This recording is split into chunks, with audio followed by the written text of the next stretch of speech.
This is Justin Steele and Kelly Cocktail with Nashville News 9, and welcome to the Deep Dive. Hey there. Today, folks, we are plunging headfirst into something that's got the country music world absolutely buzzing.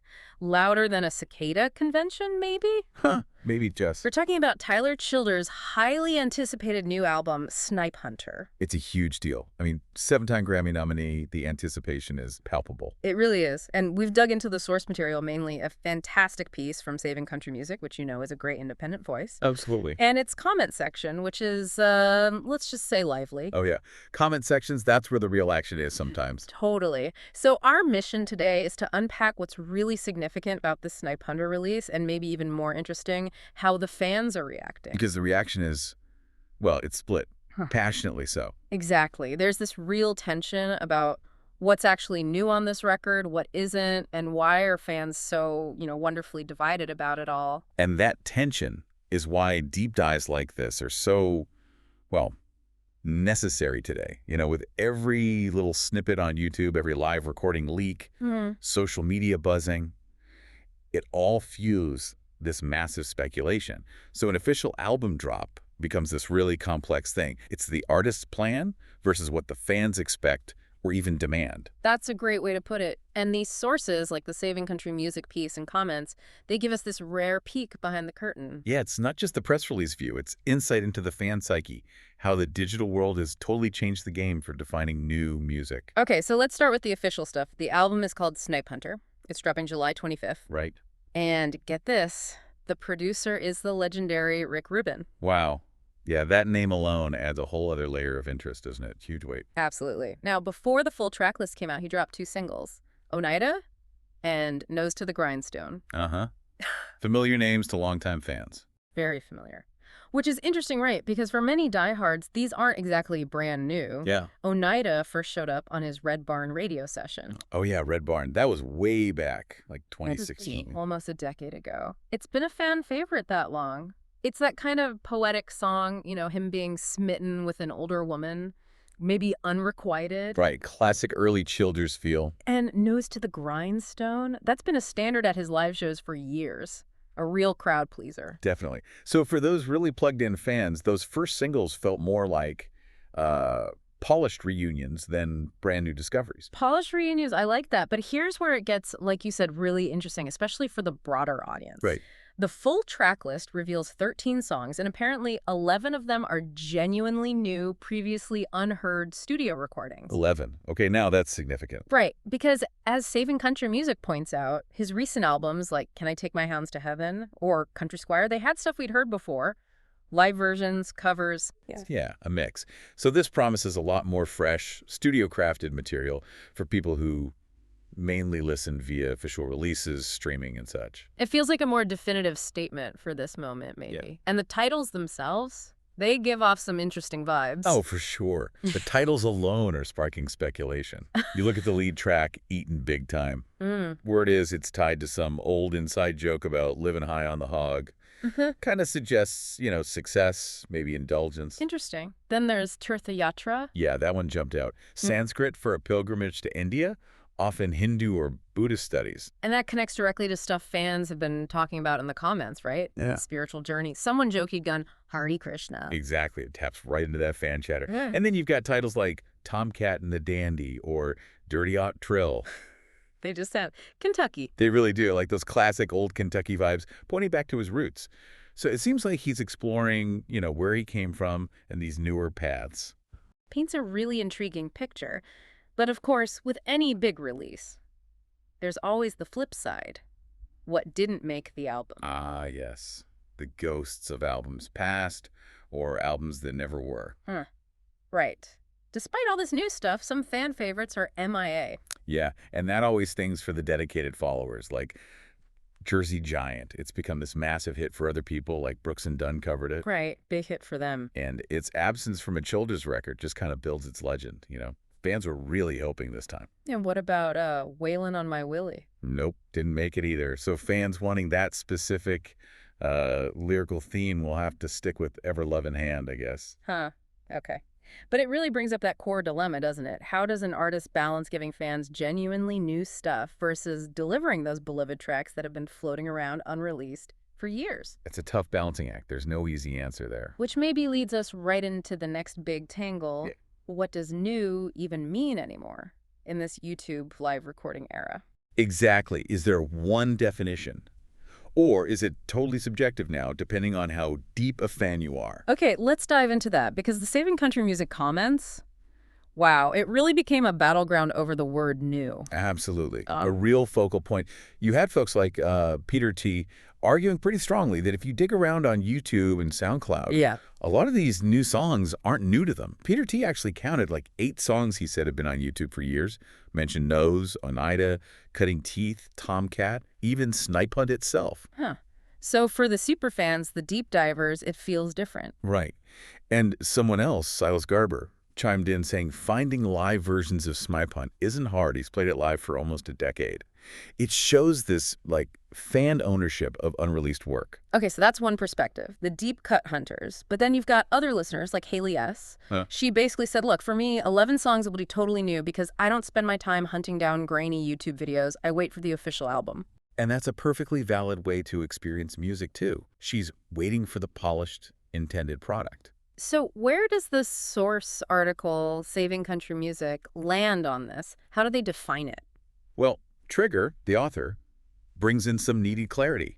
He makes a distinction. Okay. He separates songs that are already officially out there or were worn out live for years, like Oneida and Nose, Right. from songs that, yeah, maybe they popped up in a live show or a shaky YouTube clip, but are basically unheard by most people in a proper produced form. So it's about the official studio version being new. Exactly. His key point is these 11 tracks are native to the Snipe Hunter project. This album is where they officially live in the Tyler Childers universe as intended studio recordings. That makes sense. It's the definitive version. But what's fascinating is how the digital age just blurs all those lines, right? For the superfans constantly finding clips, their expectation of new is just different from the wider audience waiting for Spotify. It becomes almost a semantic fight, but one rooted in really deep fan engagement and maybe attachment to those early versions. Totally. And that attachment really flares up when we get to the biggest debate in those comments. Yeah. The studio version of Oneida. Oh, boy. Yeah, people had feelings about that one. Big feelings. Corncaster, for example, just laid into it. Said Oneida doesn't swing. Called it neutered and bled to death. Wow.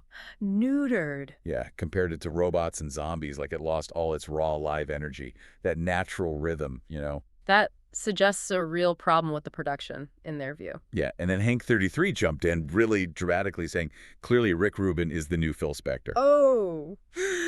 That's a comparison implying it's overproduced, like Spector's wall of sound. Pretty much. Like the production obscured the song's core. And this all tied into a bigger complaint from some fans. This feeling that Childers is changing, moving from the bearded and buckshot image to like a suit, Collings guitar, redneck ascot, and gauzy string section. That's quite the image shift. But was it just critique, or did people defend it? Oh, absolutely. The defense was just as strong. Hoptown Tiger jumped in immediately with a crucial fact. Which was? That Oneida was written and played like 12 years ago, back when Childers was that bearded and buckshot guy. So the song itself isn't part of some new image shift. Exactly. The song is old. It's the arrangement, the production that's different now, that shifts the whole argument. Okay, that's a really good point. And then Trojan Shorts came in defending the sound itself. So the new version sounds great, and maybe people are just too used to the raw, live acoustic takes. Familiarity breeds contempt, or at least resistance to change. Maybe. They also pointed out his voice is much better now that he's gotten sober, suggesting his personal life is part of the sound evolution. Interesting point about sobriety affecting the vocals. Yeah, and crucially, Trojan Shorts also pushed back on that gauzy string section comment. Clarified the instruments are just guitar, bass, pedal steel, fiddle, piano, drums. Pretty standard country setup, just, produced by Rick Rubin. So not some radical orchestral change. And some people actually liked the new version. Oh, yeah. Dia Harris praised its major depth and emotion, feeling the studio version actually added something. So you've got defenders of the raw original versus those finding new depth. It really shows the split. It does. And the debate wasn't just sound. It spilled over into the visual, the image stuff, too. That Collings guitar. Right, the uppity outfit comments. What was the deal with the guitar? Yeah, the Collings became this weird symbol. Some saw it as hipster or trendy, like proof he was changing, losing The authenticity, guitar brand means all that. apparently. But others, like Heyday and Colleen's Defender, pushed back hard. Pointed out the company started in 1973, it has history, and they're known for making incredible acoustic guitars, like top tier, So it's a quality instrument, not just a fad. right? It became this proxy war over his identity. Kevin Smith suggested maybe the criticism wasn't even about the guitar, but the slick photo, the whole trendy vibe. Like maybe fans felt he was getting above his raising. Abandoning his roots, visually. Yeah. But Trigger, the author, again offered some perspective. He suggested the album cover, where Childers looks like a bored, aloof, aristocratic, is probably a deliberate motif, an artistic theme for the album, not his literal new persona. He still wears jean jackets on stage. Trigger notes. So it's part of the art, the concept, not necessarily a lifestyle change. That's a crucial distinction. It really is.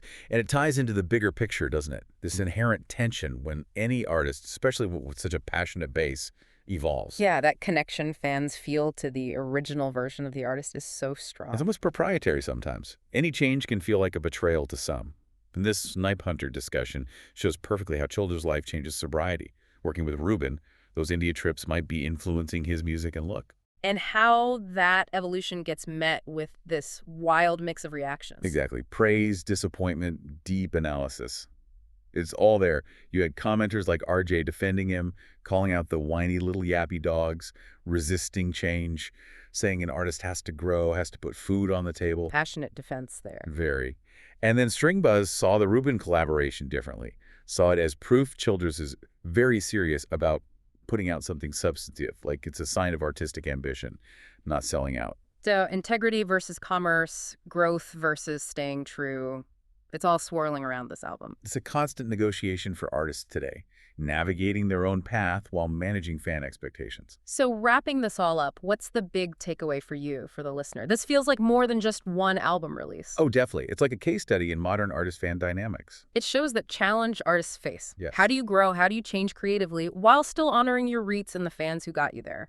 Exactly. And you see how platforms like Saving Country Music's comment section become these direct, unfiltered places for these really passionate, nuanced debates to happen in public. It's a window into that dynamic. And it reinforces that idea that, understanding comes from seeing all sides, even the conflicting ones. Critical thinking is key when there's so much info, so many opinions flying around.